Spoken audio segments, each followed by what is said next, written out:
오늘 하나님 말씀 우리 베드로 전서 4장 1절부터 11절까지입니다. 베드로 전서 4장 1절부터 11절 말씀. 우리 함께 하나님 말씀 한 목소리로 같이 천천히 읽겠습니다. 시작. 그리스도께서 이미 육체의 고난을 받으셨으니 너희도 같은 마음으로 갑옷을 삼으라. 이는 육체의 고난을 받은 자는 죄를 그쳤음이니 그 후로는 다시 사람의 정욕을 따르지 않고 하나님의 뜻을 따라 육체의 남은 때를 살게 하려 함이라.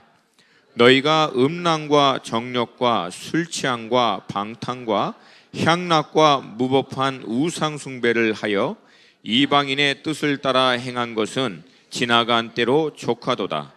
이러므로 너희가 그들과 함께 그런 극한 방탕에 다름질하지 아니하는 것을 그들이 이상히 여겨 비방하나 그들이 산 자와 죽은 자를 심판하시기로 예비하신 이에게 사실대로 고하리라. 이를 위하여 죽은 자들에게도 복음이 전파되었으니 이는 육체로는 사람으로 심판을 받으나 영으로는 하나님을 따라 살게 하려 함이라. 만물의 마지막이 가까이 왔으니 그러므로 너희는 정신을 차리고 근신하여 기도하라. 무엇보다도 뜨겁게 서로 사랑할지니 사랑은 허다한 죄를 덮느니라.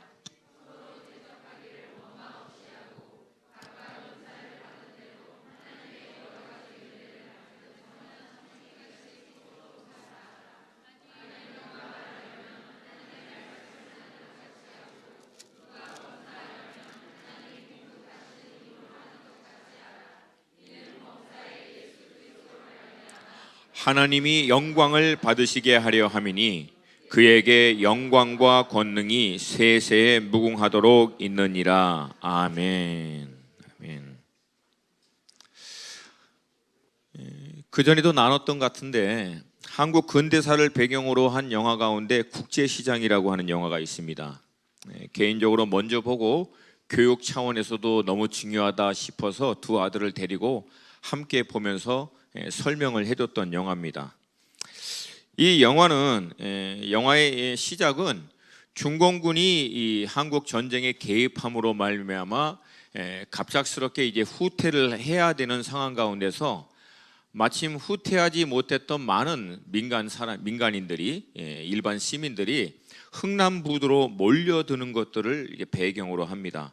이때 주인공으로 나온 어린아이가 자기 여동생을 앞에 놓고 다음과 같이 얘기합니다. 정신 똑바로 차려라. 지금 우리 놀러 온 거 아니다. 지금 소풍 온 게 아니다 말이다. 알겠나? 막 이렇게 사투리를 쓰면서 오빠 꼭 붙들고 있어라. 다시 얘기합니다. 정신 똑바로 차려라. 지금 우리 놀러 온 거 아니다. 우리 소풍 온 거 아니다. 오빠 꼭 붙들고 있어라. 그리고 배를 향해서 달려갑니다. 여러분, 마찬가지로 전 세계에서 가장 영적으로 어둡다라고 할 수 있는 곳, 지금 이 시대 바벨론이라고 하면은 당연코 언급될 수 있는 미국 맨하탄, 이 맨하탄 한복판에 타임스퀘어 교회라고 하는 것을 세우신 목사님 데이빗 윌커슨이라고 하는 목사님이 있는데, 지금은 고인이 된 이 목사님이 살아생전에 늘 설교 말씀 가운데 자주 성도들을 향해서 던졌던 말씀이 있습니다. 사랑하는 여러분, 지금 우리는 썬데이 피크닉 온 것이 아닙니다. 파티 온 게 아닙니다. 그러므로 깨어 있으십시오. 깨어 있어야 합니다. 깨어 있어야 되는 이유는 지금은 생명과 생명을 얻지 못하는 이 기로에 우리가 있기 때문입니다. 제가 어렸을 때 우리 부모님으로부터 곧잘 듣던 말이 있습니다. 제발 정신 좀 챙겨. 정신 좀 차려. 사랑하는 여러분, 여러분은 어떤 마음가짐으로 신앙생활을 하고 계십니까? 여러분, 예수 그리스도를 인격적으로 만나 그분을 구주와 주인으로 믿기로 결심하고 이제부터는 내가 그 주님을 쫓아서 살겠다라고 하는 신앙 생활을 시작하셨을 때 여러분 어떤 마음으로 어떤 마음가짐으로 이제 이 신앙생활을 내가 해야지라고 결심했었습니까? 여러분, 우리가 살고 있는 이때를 흔히 마지막 때라고 얘기합니다. 뭐 사람들이 마지막 때라고 얘기했기 때문에 지금이 마지막 때인 건 아니에요. 그리고 마지막 때라고 해서 우리가 뭐 두려워하거나 아니면 마지막 때에 대한 어떤 얘기에 너무 묶여서 초조해야 할 필요는 물론 없습니다. 그러나 사랑하는 여러분, 주님은 늘 우리에게 얘기하는 것이 시대를 분별하라는 거예요. 아멘입니까? 시대를 분별하라는 거예요. 여러분, 다윗이 이스라엘의 전쟁에 들어갈 수 있는 사람들의 숫자를 각 지파마다 계수할 때 모든 지파들은 수천 명, 수만 명인데 이사갈 지파만 딱 300명입니다. 근데 이 이사갈 지파를 향해서 성경은 다음과 같이 언급합니다. 이사갈 지파 가운데서는 시세를 알아, 시대를 이해하고 있어서 백성이 마땅히 해야 할 바를 알고 인솔할 자가 300명이라는 거예요. 여러분, 시대를 분별하는 자들이 사람을 인도합니다. 할렐루야, 할렐루야. 여러분, 지금이 마지막 때인 이유는 성경이 말하고 있는 마지막 때에 대한 예언과 사인이 우리가 살고 있는 이 시대 가운데 실제적으로 성취돼 가고 있기 때문에 우리는 마지막 때라고 얘기하는 거예요. 마지막 때를 역사적으로 가장 쉽게 이해할 수 있는 증거는 이스라엘의 회복입니다. AD 70년 로마의 디도, 타이러스 이 장군에 의해서 이스라엘은 AD 70년, 지금으로부터 1900년 전 지구상의 이스라엘이라고 하는 나라는 없어져 버렸어요. 구약에 있는 수많은 선지자들이 예언한 그 말씀대로 종국에는 이방의 수많은 나라 가운데 핍박을 받다가 결국은 AD 70년에 지구상에서 완전히 없어져 버린 겁니다. 근데 여러분, 그렇게 없어진 나라가 구약의 선지자들이 다시 예언했던 회복에 대한 그 말씀 그대로 1900년이 지난 1948년 이 나라가 이스라엘 예루살렘 땅에 다시 회복됐다라고 하는 거예요. 할렐루야, 할렐루야. 서쪽과 동쪽으로 흩어진, 남방에서 북방에서 내 백성을 내놓으라고 얘기하셨던 이 말씀 그대로 하나님이 전 세계에 흩어져 버려 없어졌던 이 나라를 전 세계에서 다 불러서 다시금 회복하셨는데, 이 회복에 대한 많은 예언의 말씀의 시제가 마지막 때라는 거예요. 또한 마태복음 24장을 보면 마지막 때 난리와 난리의 소문, 민족이 민족을, 나라가 나라를 대적하는 일, 곳곳에 기근과 지진이 일어나는 자연재해에 대한 말씀. 여러분, 정치, 경제, 사회적으로 모든 나라와 민족 가운데 난리예요. 뭐 이건 굳이 설명할 필요가 없어요. 엎친 데 덮친 격이라고 자연재해도 이제 인간의 모든 테크놀로지를 떠났습니다.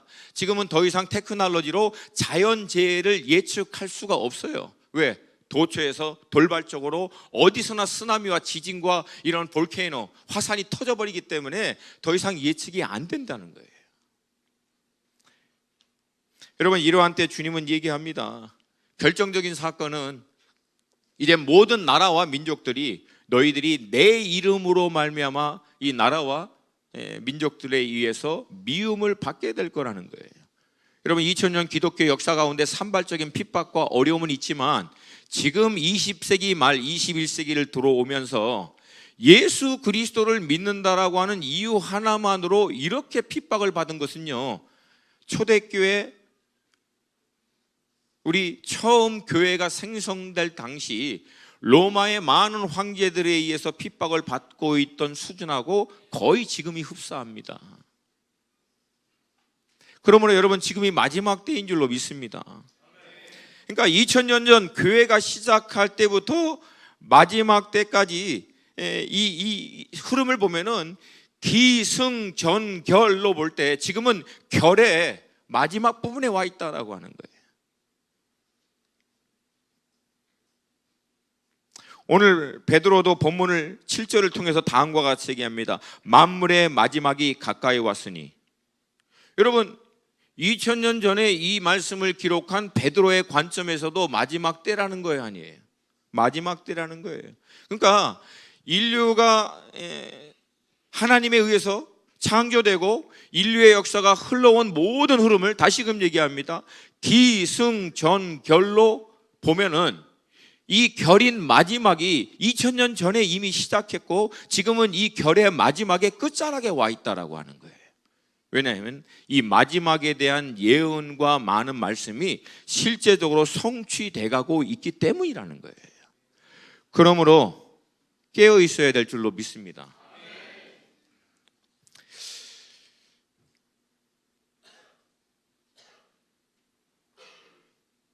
오늘 말씀의 저자는 베드로입니다. 제가 오늘 시간 관계상 약간 중간중간에 좀 스킵을 할게요. 여러분, 이 베드로 전서의 이 배경은 사도 바울이 3차 전도를 끝나고 난 다음에 예루살렘에 들어가서 거기서 결박을 당해서 로마로 압송당합니다. 그러면서 2년간 로마에 있는 감옥에 갇혀 있다가 잠시 한시적으로 풀려납니다. 그리고 나서 네로의 핍박에 의해서 다시금 재차 감금당하고 결국은 네로의 통치 때에 순교합니다. 그 배경이 이렇습니다. 역사적인 많은 고증에 의해서 네로가 로마의 어떤 큰 대화재 사건을 일으켰음에도 불구하고 이 화재의 원인을 그리스도인들에게 덮어 씌움으로 말미암아 로마 안에서 굉장히 대대적인 핍박들이 일어납니다. 그 분위기와 그 여파에 의해서 풀려났던 바울도 다시 잡혀서 결국은 순교하게 되고 그쯤에서 베드로도 같이 순교를 합니다. 이런 핍박이 본격적으로 일어나는 분위기가 있을 때쯤에 베드로는 당시 복음이 가장 흥황하고 있는 지금의 터키 지역, 이 모든 아시아 지역에 오늘 본문의 말씀을 기록해서 보냅니다. 첫머리에 베드로는 교회들을 향하여 다음과 같이 얘기합니다. 하나님의 택하심으로 말미암아 복음으로 거듭나서 구원의 산 소망을 가진 여러분, 사랑하는 여러분, 하나님의 택하심으로 말미암아 여러분에게 이 구원의 산 소망이 있음을 믿습니다. 이 산 소망이 있기 때문에 여러분 핍박이, 이 고난이 있어도 넉넉히 이기라는 거예요. 여러분, 베드로전서 메시지 전체가 고난과 소망이에요. 근데 이 모든 고난을 이겨낼 수 있는 이유를 딱 하나 얘기합니다. 우리에겐 살아있는 소망이 있기 때문이다라고 하는 거예요. 할렐루야, 할렐루야. 그냥 무조건 무턱대고 고난 뚫고 이겨내라는 얘기가 아니라 고난을 넉넉히 우리가 이겨낼 수 있는 이유는 하나다. 우리에게는 영원히 사라지지 않는 영원한 살아있는 소망이 있기 때문이다. 그래서 오늘 본문에서 이 산 소망을 가진 그리스도인들이 어떻게 합당히 살아야 하는지에 대해서 설명하면서 구체적으로는 종된 자로서, 아내된 자로서, 남편으로서 어떻게 각자의 그 자리에서, 역할에서 그리스도인의 산 소망을 가진 자답게 살 수 있는지를 쭉 설명합니다. 그리고 나서 고난에 기꺼이 동참할 것을 도전하고 나서 오늘 본문에 와서는 왜 우리가 고난에 동참해야 하는가, 그리고 고난 가운데서도 어떻게 믿음의 삶을 우리가 구체적으로 살아내야 하는가, 이것을 권고하는 말씀입니다. 가장 먼저 우리 믿음의 사람들이 왜 고난에 동참해야 하는지를 오늘 1절이 다시금 얘기합니다. 1절 말씀, 4장 1절 한 번 더 읽겠습니다. 시작.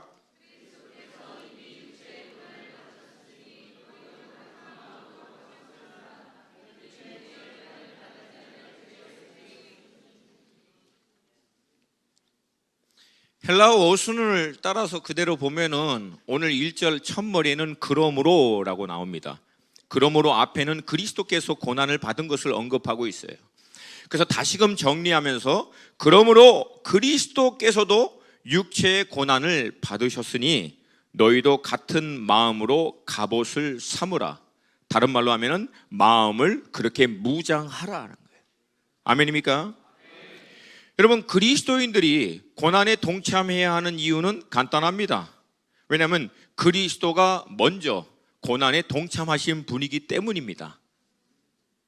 아멘이 안 나와요 여기서. 다시 한번 설명합니다. 여러분과 제가 그리스도인이라고 하는 것을 정말 믿는다면 우리가 고난에 동참하는 것은 당연하다는 거예요. 왜냐하면 우리가 구주와 주인으로 믿고 우리 앞서 가 계시는 예수님이 이미 앞서 고난에 동참하신 분이기 때문에 그렇습니다. 여러분, 그리스도인, 흔히 크리스찬이라고 얘기하는 것은요, Christ-like, 그리스도와 같은 자들입니다. 그리스도를 쫓아감으로 점점 그리스도와 같이 된 자들을 그리스도인이라고 부르는 거예요. 그리스도인의 정의는 단순합니다. 간단해요. 그리스도를 쫓아가는 사람들이 그리스도입니다. 그리스도인입니다. 그리스도를 쫓아가는 사람들이 그리스도인이에요. 근데 우리가 쫓아가고자 하는 그리스도는 고난을 통과하신 분이세요. 그러므로 그 그리스도를, 그 믿음의 주에 온전케 하신 주님을 쫓아간다면은 애당초 우리가 고난에 동참하는 삶을 살아야 된다라고 그냥 생각하시라는 거예요. 애당초 마음을 그렇게 무장하라는 거예요. 오늘 본문에서는 그렇게 마음을 애당초 그렇게 먹으라는 거예요.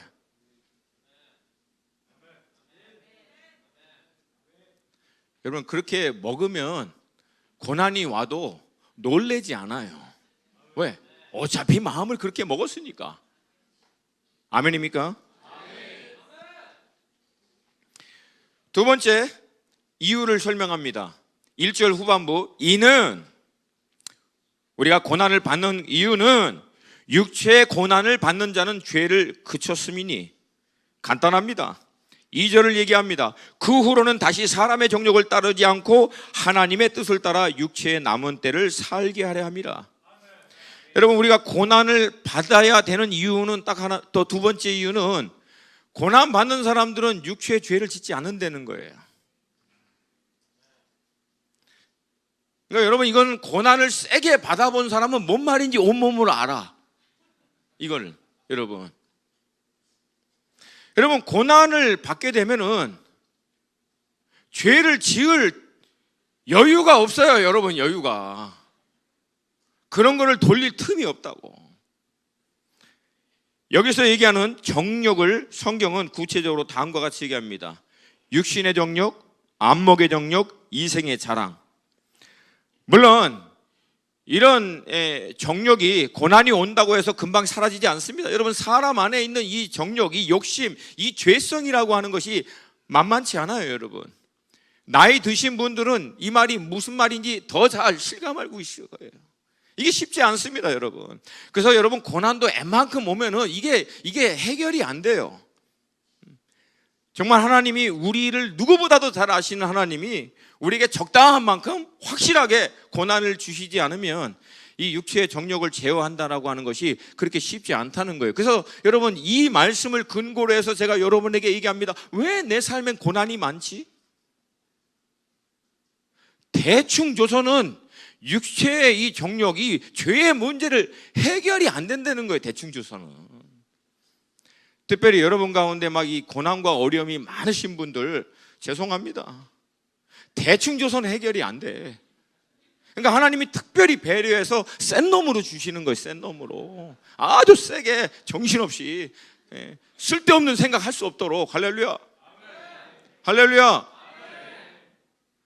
여러분, 고난 가운데 있으면서 막 죽기 아니면 살기로 하나님하고 사투 벌리는 사람이 죄 짓는 거 봤습니까? 없어요, 여러분. 이스라엘의 역사를 보면은 고난 가운데 죄를 지었다라고 하는 얘기는 거의 없어요, 거의. 여러분, 고 목사님이 계속해서 이번에 나누신 것처럼 이스라엘이 바벨론에서 1차 포로로 귀환하고 난 다음에 성전 재건하고 나서 1차 포로 귀환 후 2차 포로 귀환까지 80년의 시간이 지납니다. 그래서 2차 포로 귀환 때 에스라가 2차 포로 한 사람들과 이끌고 예루살렘에 딱 와보니까 이거는 과간도 아니에요. 80년이 지나고 난 다음에 완전히 전문용어로 해서 그냥 거의 개판이 돼버린 거예요. 제사장도 이방 여자하고 결혼해버리고 막 말이 안 되는 꼴이 일어난 거예요. 근데 여러분, 그 이유를 고 목사님 뭐라고 얘기했어요? 그 80년 동안 아무 일도 없었다는 거예요. 아무 어려움도 위기도 문제도 고난도 없기 때문에 자동적으로 뭘 하는 거예요? 죄를 짓는 거예요. 육신의 연약함과 죄성에 의해서. 여러분, 사사들 가운데 유일하게 죄를 짓고 인생 말년에 완전히 망가지는 사사 나옵니다. 누구죠? 삼손이 사사 생활할 때는 위기가 별로 없었어요. 지 마음대로 다 할 수 있어가지고. 여러분, 하나님의 마음에 합하다라고 하는 다윗이, 그 어마어마한 다윗이 죄를 광야에서 아둘람굴에서 짓습니까? 아니, 그때는 지을 여유가 없다니까. 죄를 짓고 싶어도 죽이려고 쫓아오는 사람 때문에 죄를 생각할 여유가 없어요. 근데 이 다윗이 언제 죄를 짓습니까? 옥상에서 편하게 대낮에 주무시고 나서 한가하게 할 일 없을 때, 이때 죄 짓는 거예요. 여러분, 이스라엘의 왕들 가운데 죄 짓는 사람들 거의 잘 먹고 편하게 잘 살다가 짓습니다.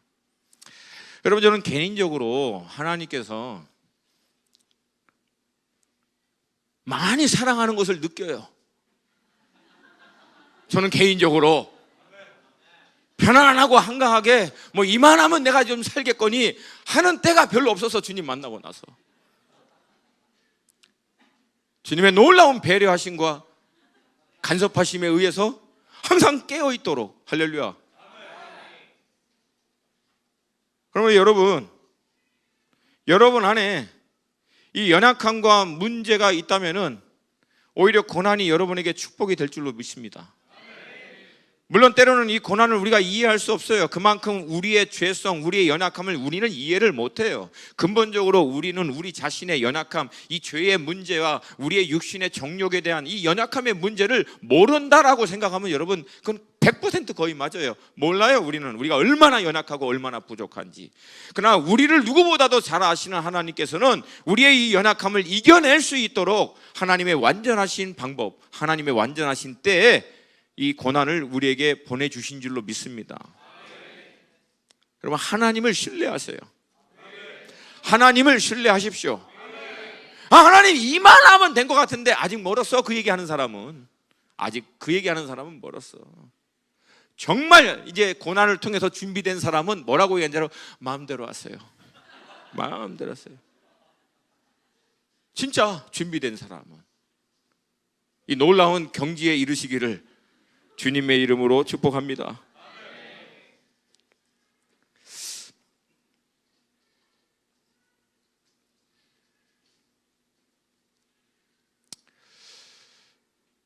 여러분, 그렇다고 우리가 일부러 고난을 초청하거나 고난받는 상황 가운데 들어갈 필요는 없어요. 잠언은 이것을 또 미련한 자라고 얘기합니다. 없는 고난을 일부러 뒤밀어서 들어갈 필요는 없어요, 결코. 그러나 정말 주님의 부르심, 이 산소망을 쫓아 말씀대로 산다라고 하면은 우리가 살고 있는 이 시대 자체가 하나님의 말씀을 거슬러 흘러가기 때문에 고난은 필경 따라올 수밖에 없다라고 하는 거예요. 동의하시면 아멘. 아멘입니까? 베드로가 4절 그걸 얘기합니다. 4절 함께 읽습니다. 4절 말씀 시작.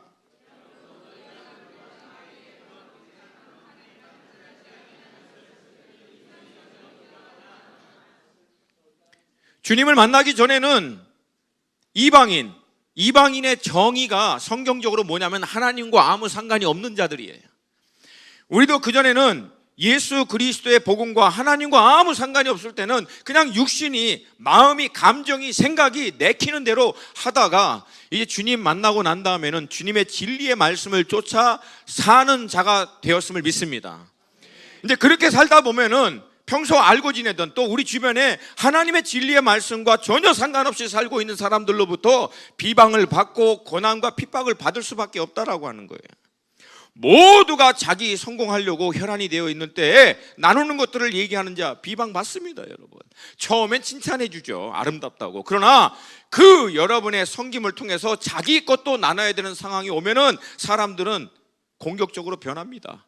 너만 할 때는 내가 냅둘 수 있어. 그러나 네가 하는 일이 나에게 영향을 미치면 그때부터는 발끈하는 거예요. 동의하십니까? 모두가 더 많은 것, 더 풍성한 것, 더 많은 것을 가지려고 하는 그때 여러분, 이것들을 더 내려놓으려고 하는 사람들 핍박받습니다. 세상이 요구하는 가치 기준대로, 세상이 요구하는 어떤 그 규격대로 살아야 한다라고 하는 그때 왜 그렇게 살아야 되고 왜 그 가치를 쫓아야 됩니까? 라고 얘기할 때 핍박받는다는 거예요. 경쟁하고 시기하고 다툼으로 내 것 확보하고 챙기려고 하는 사람, 그런 사람이 성공한 사람이고 지혜롭고 민첩하고 삶을 규모 있게 좀 알고 있는 지혜로운 사람이라고 얘기하는 그런 시대 가운데서 여러분, 미련하고 단순하고 어리석게 자기 것들을 나누고 희생하고 사는 사람들 핍박받는 거예요. 자녀들을 교육하는 부분에서도 그렇고 여러분이 직장 안에서 살고 있는 부분에서도 마찬가지예요. 다시 한번 얘기합니다. 여러분이 정말 그리스도인으로서 말씀에 따라 산다면 핍박 반드시 옵니다. 안 오면 문제가 있다는 거예요. 제대로 안 살고 있다는 거예요. 이거는 제가 하는 얘기가 아니라 성경이 하는 얘기예요. 성경의 진리를 거슬러 흘러가고 있는 이 세상에서 말씀대로 살려고 하는데 어떻게 문제가 없을 수 있냐는 얘기예요. 당연히 문제가 있지. 문제가 없는 게 문제지. 따라오십니까? 문제가 없는 게 문제라는 거예요.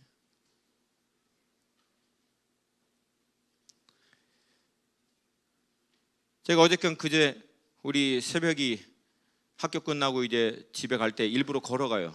차가 있지만 그 걸어가는 시간만이라도 좀 얘기하려고. 근데 걸어가는데 아파트 앞에서 그 학원 승합차가 서 있더라고요. 새벽에 이제 그날은 어떻게 학교에서 컨디션이 좋았는지 막 웃으면서 재밌게 막 가는데 승합차가 딱 서는데 거기 승합차, 학원 승합차 안에 있는 아이들의 얼굴을 봤어요. 우리 새벽이 아이 나이대 아이들의 얼굴이 전부 다 좀비야, 좀비. 애들이 쪄들려가지고. 그래서 내가 그랬어. 너는 감사한 줄 알아. 어? 야, 너는 부모 잘 만나. 너 쟤 얼굴 봐라. 웃고 있는 애 있냐? 하나도 없는 거야. 다들 지쳐가지고 애들이. 예? 예? 이 학원 지옥에 지쳐가지고. 사랑하는 여러분, 여러분의 자녀를 노아 자유케 하여 주시옵소서. 아멘입니까? 아멘입니까? 아니, 우리도 과외 시켜요, 물론. 예, 수영 시킵니다, 수영. 예.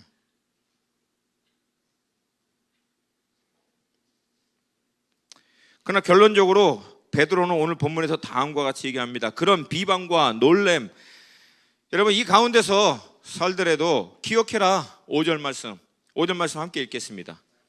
시작.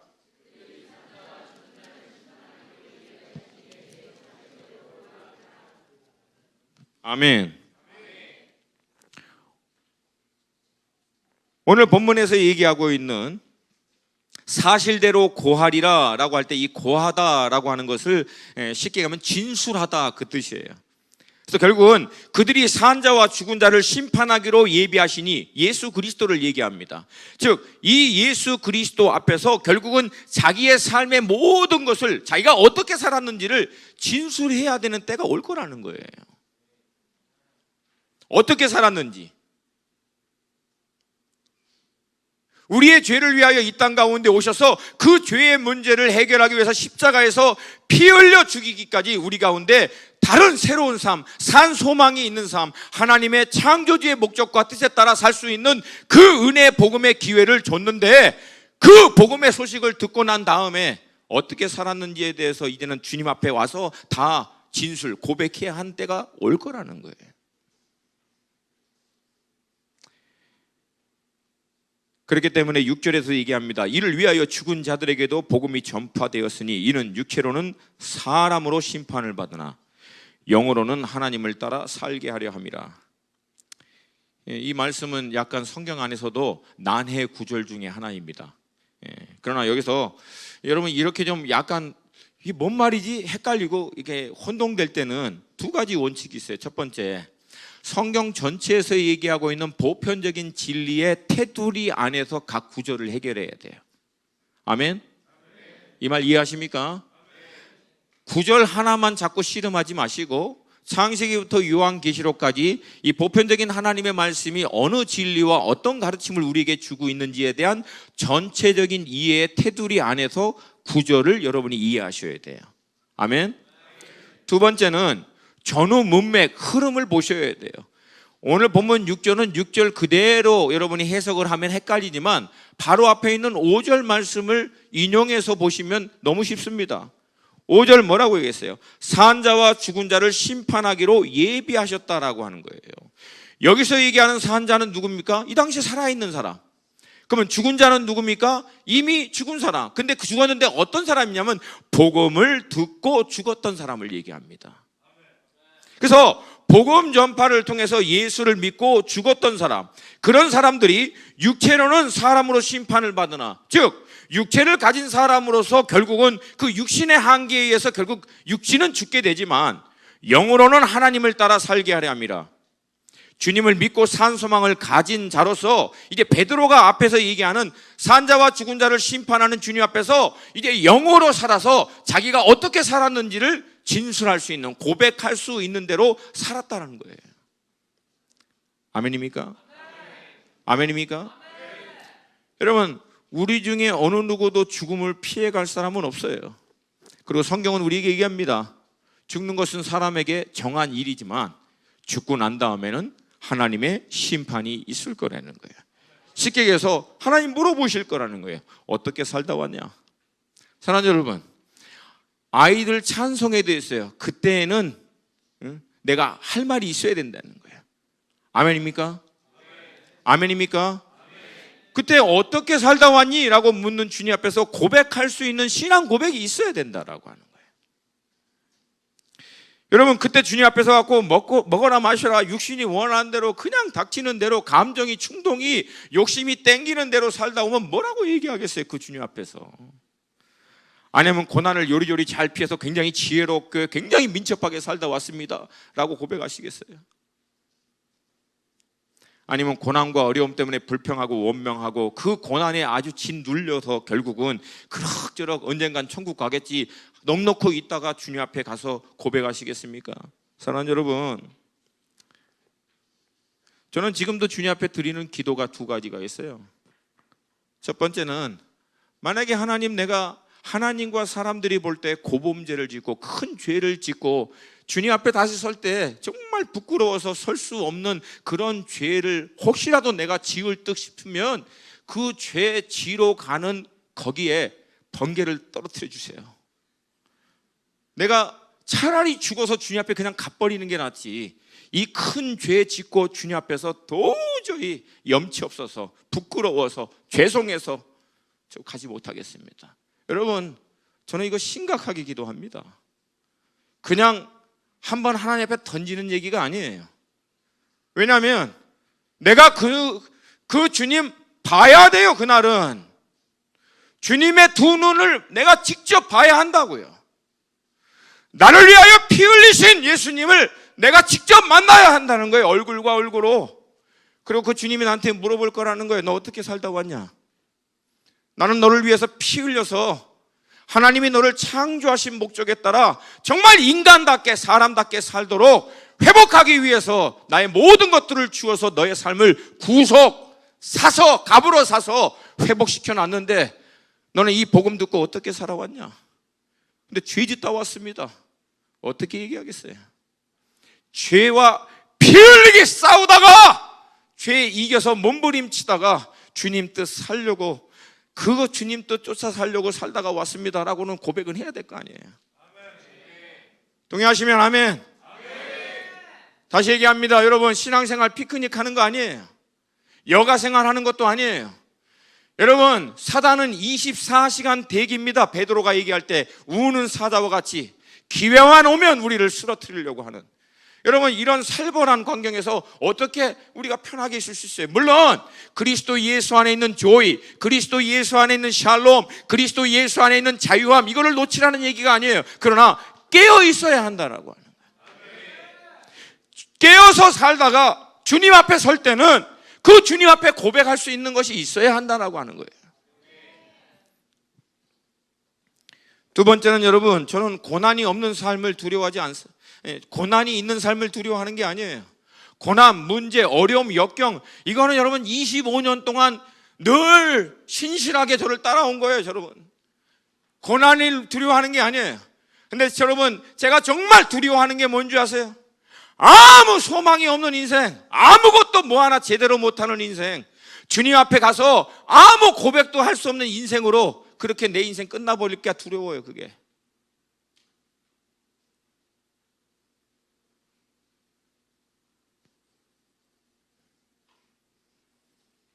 고난도 좋고 어려움도 좋고 씨가 빠지게 고생하는 것도 좋아요. 저는. 그러나 다만 주님, 내가 주님 앞에서 뭔가 고백하고 내려놓을 수 있는 인생 살다가 가게 하여 주시옵소서. 여러분, 저에게 고난이 뭔 것 같아요? 저 같은 사람은 고난이 좀 약간 종류가 달라요. 나는 가만히 있으라는 게 고난이야. 사실은 가만히 있어라. 지금 여러분 제가 뭐 굉장히 겁나게 일 많이 하는 것 같죠? 이거는 가만히 있는 수준이에요. 이건 가만히. 나는 지금 죽겠어. 오늘도 말씀 준비하면서 벽 보면서 기도했어요. 벽이 돌파될지어다.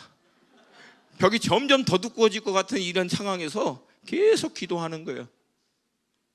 애 손잡고 집에 데려다주고, 손잡고 같이 학교 데려다주고, 오시면 가끔가다 이렇게 챙겨드리고, 그러다가 이제 가끔가다 나갔다. 여러분, 이게 나한테는 고난이에요. 고난.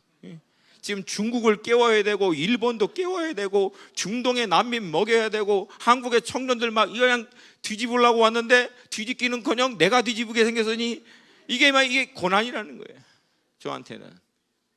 그래서 계속 요청하는 거예요. 하나님, 이대로 끝나지 않게 하여 주시옵소서. 이대로 끝나지 않게 하여 주옵소서. 사랑하는 여러분 인생이 그럭저럭 별 볼 일 없는 인생으로 끝나는 거, 그냥 세상의 것 추구하면서 살다가 남들하고 똑같이 살다가 그냥 어떻게 그렇게 살다가 주님 앞에 다시 서는 거 두렵지 않냐고요. 안타깝지 않아요? 아프지 않냐고요. 나는 그렇게 살까 봐 두려워요. 나는 그렇게 내 인생 끝날까 봐 힘들다는 거예요. 사랑하는 여러분, 정신 차리세요. 정말 천국에 소망이 있다면 정신 차리세요. 정말 거듭난 게 맞다라면 정신 차리세요. 세상으로 아무리 성공하고 많이 벌고 많이 이루었다고 하더라도 주님 앞에 그거 갖고 고백할 수 없어요, 우리가.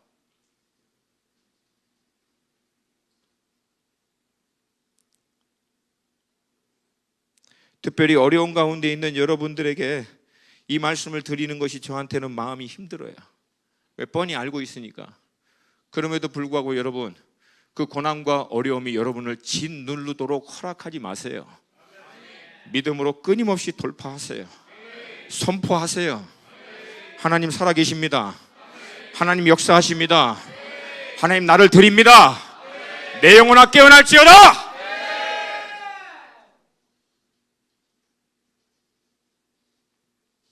6절에서 베드로는 복음이 전파되는 이유를 간단 명료하게 언급합니다. 6절 하반부에 영으로는 하나님을 따라 살게 하려 합니다. 복음이 왜 전파됐어요? 우리가 영으로 깨어서 하나님을 따라 살 수 있도록. 아멘. 영으로 죽어있는 우리가 예수 그리스도의 십자가의 복음을 통해서 우리의 영이 살아나서 이 영이 이제는 영이신 하나님을 반응하며 그 영이신 하나님의 뜻을 쫓아 살 수 있도록 복음이 우리에게 전파됐다라고 하는 거예요. 그래서 여러분, 결론은 간단합니다. 고난이든 어려움이든 문제든 사고든 어찌됐든 예수 그리스도의 복음을 듣고 하늘의 산 소망을 갖고 있는 우리가 하나님을 쫓아 살 수 있도록만 된다면 뭐든지 감사하다는 거예요.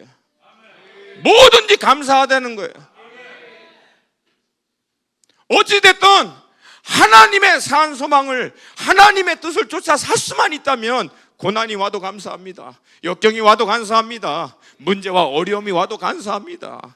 이것을 통해서 내 영이 깨어나고 하나님께 반응할 수 있고 하나님의 뜻을 쫓아 살 수만 있다면 하나님 감사합니다.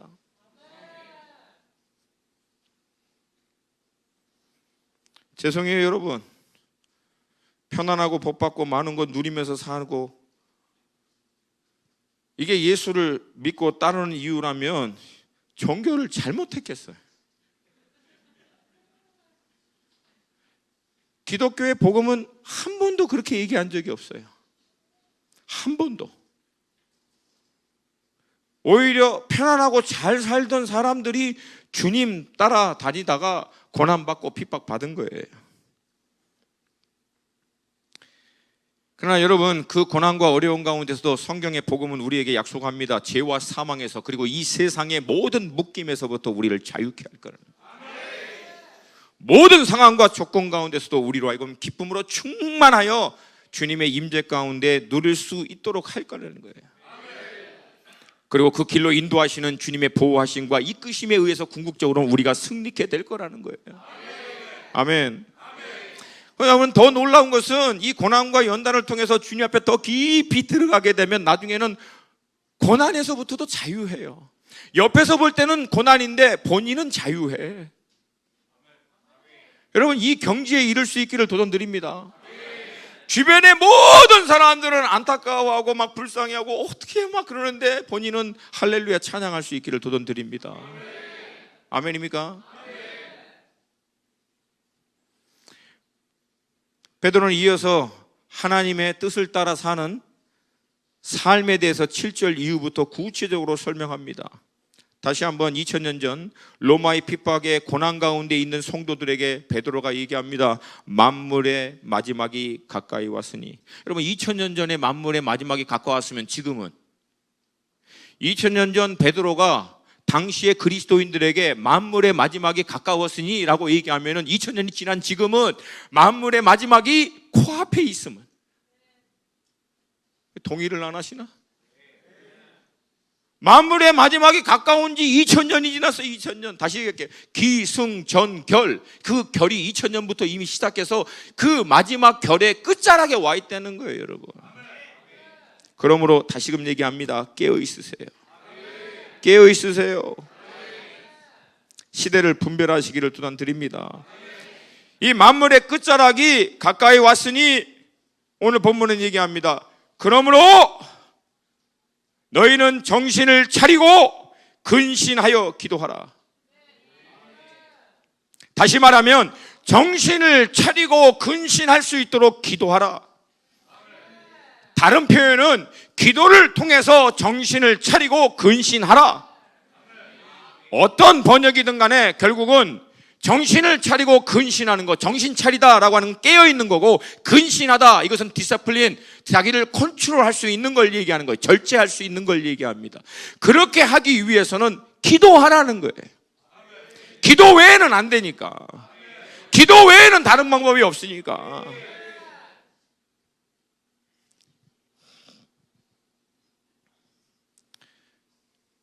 여러분, 기도는 지금도 저한테도 힘들어요. 이게 만만하지 않습니다. 여러분, 내가 25년을 기도했어요. 25년을. 그럼에도 불구하고 힘들어요. 괜찮아. 냅둬. 얘는 얘 수준에서 마음껏 예배 드리는 거예요. 괜찮아요. 할렐루야. 주의 영이 계신 곳엔 자유함이 있음을 믿습니다. 여러분, 25년을 제가 기도했는데 기도 지금도 저한테 안 쉬워요. 의지적으로 의도적으로 기도하는 자리를 찾아가지 않으면 저도 힘들어요.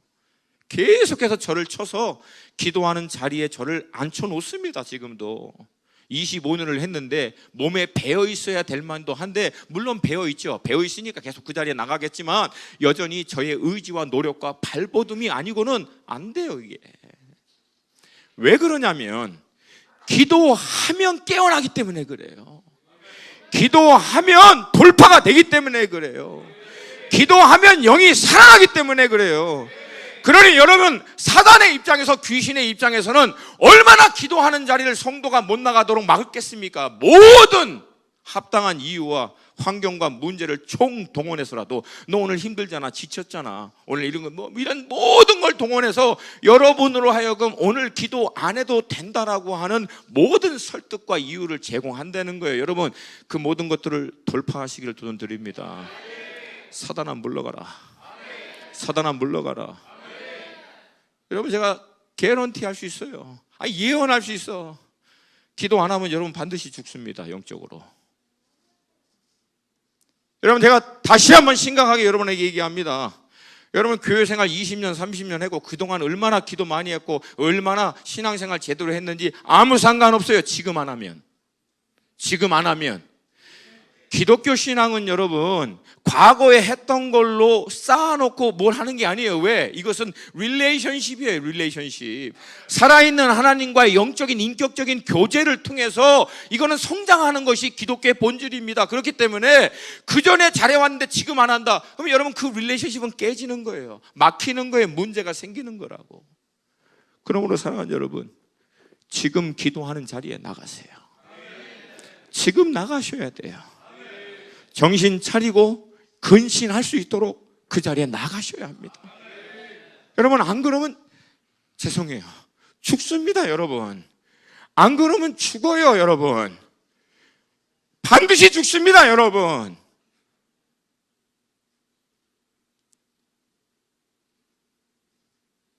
살기 위해서 나가세요. 여러분이 살고 여러분의 가정이 살고 우리 공동체가 살고 민족이 살고 열방이 살기 위해서 기도의 자리 가운데 나아가세요.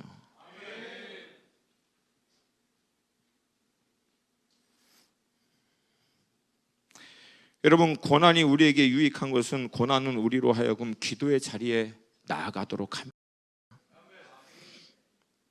여러분, 솔직히 직시하셔야지. 문제와 고난이 없으면 우리 기도 잘 안 해요. 저도 마찬가지예요. 막 제가 원하는 대로 다 풀리면 기도 나가겠어요? 당연히 안 하지. 그걸 아시는 주께서 늘 신실하게 할렐루야 여호와를 찬양할지어다. 나보다 나를 더 잘 아시는 주님을 찬양할지어다.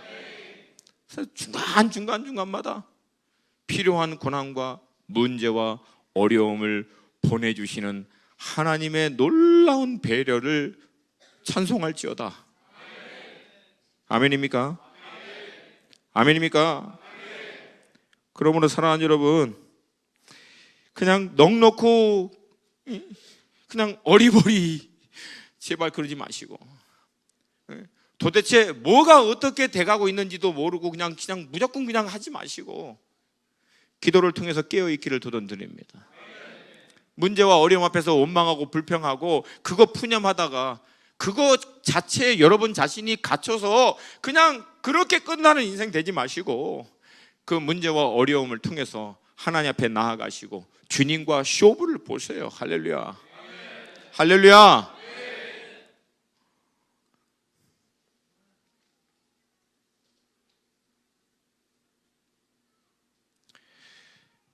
또한 8절을 이렇게 얘기합니다.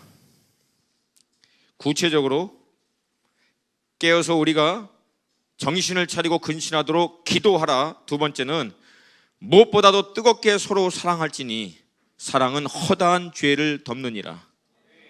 그리스도 예수의 복음으로 말미암아 하늘의 산 소망을 갖고 있는 우리들이 구체적으로 삶의 현장 가운데서 실천해야 할 가장 중요한 것을 대라면은 주저없어요. 사랑입니다. 사랑하라는 거예요. 아멘입니까? 여러분, 사랑하면 우리가 떠오르는 성경 말씀이 있어요. 뭐예요? 고린도전서 13장. 자, 여러분, 고린도전서 13장의 앞자락과 마지막을 제가 여러분에게 읽어드릴게요. 오래 참고 온유하며 시기하지 아니하며 마지막으로 가면 모든 것을 참으며 모든 것을 믿으며 모든 것을 바라며 모든 것을 견디느니라. 그러면 여러분, 성경적으로 사랑하는 것은 뭐예요? 참고 견디는 거야. 근데 오늘 본문은 뭐라고 얘기했어요? 무엇보다도 서로 사랑할지니 라고 얘기하지 않았어요. 자, 묵상하는 방법 중요한 거 가르쳐 줍니다. 서로 사랑할지니 앞에 뭐예요? 뜨겁게, 전문용어로 겁나게. 뭐예요? 적극적이라는 거예요. 열정적으로. 소극적이 아니라 적극적으로, 열정적으로 서로 사랑하라는 거예요. 다른 말로 하면 뭐예요? 서로 오래 참아 주라는 거예요.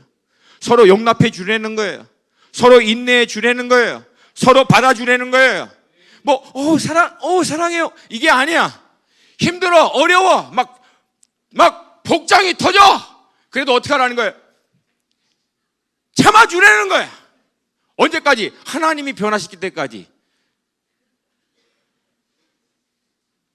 그런데 여러분, 그리스도 예수 안에 있는 소망은 뭐예요? 반드시 변화돼. 주님 올 때는 변화돼. 최소한. 할렐루야. 그래서 천국에서는 그 모습을 안 봐도 돼. 왜? 완전하게 변화되니까. 할렐루야. 이게 산소망이잖아요, 여러분. 아멘입니까? 여러분, 그리고 내가 누구 변화시키려고 하지 마세요. 내가 누구 변화시키려고 해서 변화된 사람 있으면 얘기해봐. 여러분, 나는 25년 동안 내가 변화시키려고 했다가 내가 변화된 기가 많지 걔가 변화된 게는 거의 없어. 내가 변화되지 오지요. 안 돼요, 여러분. 우리는 뭘 시켜요? 우리는 사랑해 주는 거예요. 오래 참아주는 거라고. 인내해 주는 거라고요. 용납해 주는 거라고요. 그냥 받아주는 거예요. 하나님, 저 영혼을 하나님 만져주세요. 그러면서 받아주는 거예요. 그냥.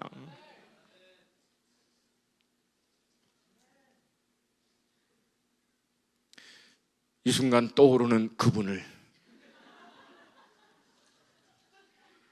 이 순간 내 뇌리에 박혀있는 그분을 어떻게 하라고요?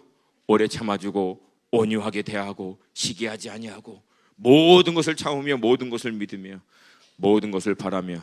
제가 오늘 묵상하다가 이거 놓고 기도했어요. 모든 것을 바라며. 우리 두 형님이 최근 한국에 와서 많은 이 어려움을 통과하시면서 첫 번째는 뭐 사춘기 조짐과 낌새가 보이고 두 번째는 뭐 자유의 영유니까 막 어떨 때는 막 답답한 거예요. 근데 제가 안 했던 게 있어. 참고 있는 뭐 가끔가다 터지긴 하지만 이걸 하는데 내가 안 했던 게 있어. 성경에서 모든 것을 바라며 하나님 됩니다. 변화됩니다. 하나님의 사람이 될 것입니다. 하나님 놀랍게 쓰임 받을 것입니다. 이게 오늘 묵상하다가 이게 막 뜨인 거야. 이게 바라야 되는구나. 사랑은 바라는 거구나. 될 수 있어. 저 사람도 될 수 있어. 저분도. 할렐루야. 물론 그러다가도 힘들어. 그러면 다시 와서 기도하는 거야. 하나님 만져주시라니까요. 제발 좀 만져주세요. 하나님. 아멘. 그러나 하나님이 만져주실 때까지는 용납하는 거예요. 인내하는 거예요. 아멘입니까? 두 번째, 사랑하면 일어나는 결과에 대해서 오늘 본문은 언급합니다. 왜? 사랑은 허다한 죄를 덮느니라. 여기서 죄를 덮는다라고 하는 것이 죄 있는데 뭐 그래 없던 걸로 해. 그냥 죄 없는 거야. 안 보여. 넘어가. 이 뜻이 아니에요. 이 표현은 구약에서부터 나온 말씀인데 단적인 예로 시편 85편 2절을 보면은 주의 백성의 죄악을 사하시고 그들의 모든 죄를 덮으셨나이다. 여러분, 이것은 죄가 없는 것처럼 대충 넘어가라는 얘기가 아니라 죄가 있는 것을 뻔히 아는데도 불구하고 하나님의 허다한 사랑으로 덮어버리는 것을 얘기합니다. 그래서 여러분, 사랑은 죄를 덮어버리게 만들어요.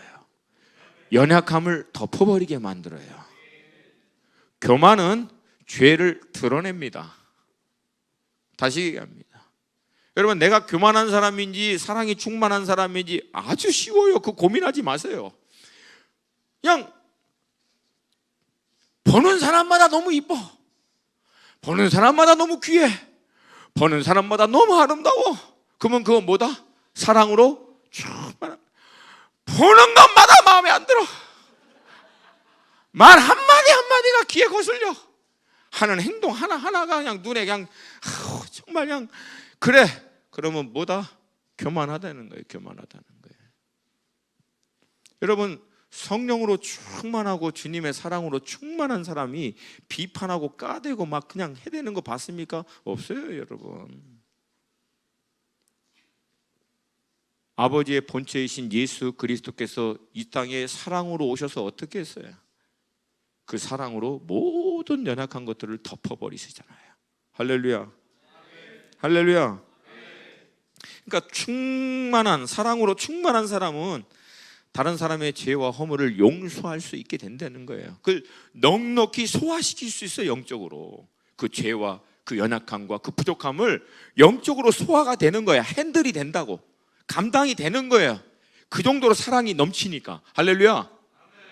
아멘입니까? 근데 이게 안 되면은 그때부터 이제 눈에 거슬리는 거지. 그냥 그래요. 동시에 여러분, 그런 사랑으로 충만한 사람은 자기 안에 있는 연약함에서도 하나님의 이 허다한 사랑으로, 물론 그 죄로 인하여 아파하고 그것으로 인해서 하나님 앞에 좀 몸부림치기는 하지만 결국은 복음의 진리로 말미암아 자유케 되고 그 놀라운 사랑으로 말미암아 하나님의 은혜 자리 가운데로 들어가게 될 줄로 믿습니다.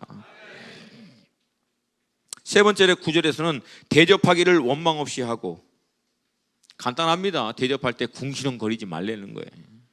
누구 뭐 대접하고 뭐 이렇게 섬길 때 그냥 궁시렁 이런 궁시렁 그냥 뭐 하지 말라는 거예요. 하지 말라는 거예요. 여러분, 저는 이게 삶의 소신이, 이게 철학이 있어요.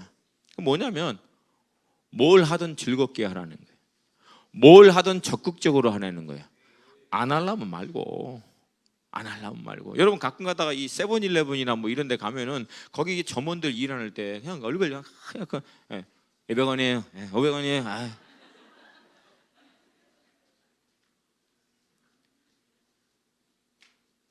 안타까워요.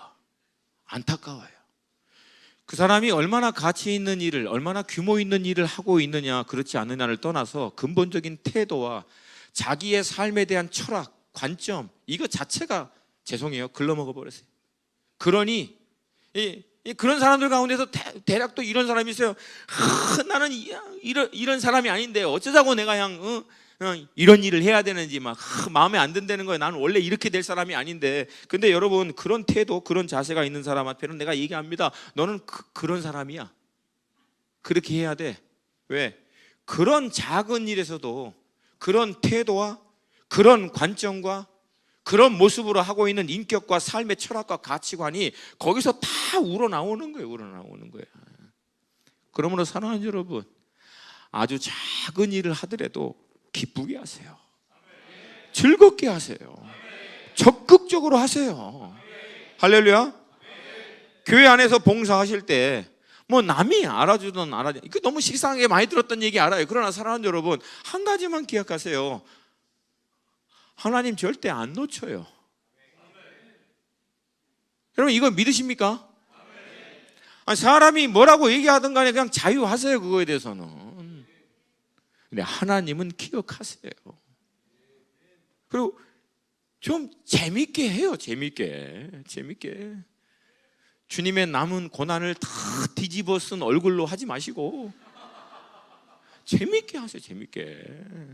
여러분, 저는요, 하나님 말씀 연구하고 준비하고 나누고 기도하고 이거 재밌어요. 저 이거 재밌어서 해요. 재밌어서. 사실은 이거 말고 다른 거 막 회의하고 막 무슨 계획하고 뭐 이렇게 전략, 그런 막 주님의 남은 고난에 그때부터 들어가는 거예요. 막 회의 길어지면은 나중에 우리 뭐 알아서 해, 제발. 알아서 해. 좌우에 계신 분하고 선포하십시다. 작은 일도 즐겁게 하십시오.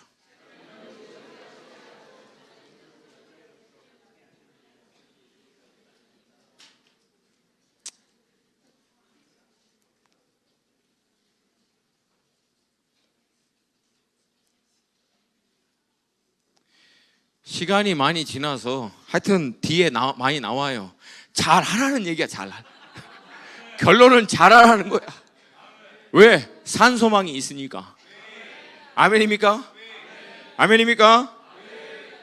아버지 하나님의 그 은혜로 말미암아 이제 산소망을 갖고 있는 여러분, 이 산소망이 있기 때문에 이 산소망을 갖고 천국을 바라보고 있는 사람으로서의 합당하게 살으라는 거예요.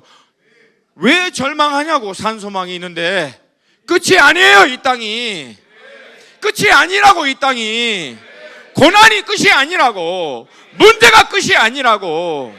어려움이 끝이 아니라는 얘기예요. 영원히 어느 누구도 어찌할 수 없는 하나님 안에서의 살아있는 소망이 우리에게 있어요. 하나님의 나라의 유업을 이어받고 그 유업을 위해서 산 자들을 위해서 하나님이 예비하신 천국의 상금이 있다는 거예요.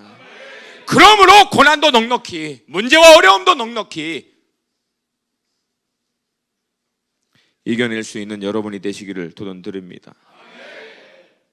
그런 우리의 삶을 통해서 예수 그리스도로 말미암아 하나님이 영광을 받으시게 하려 함이니,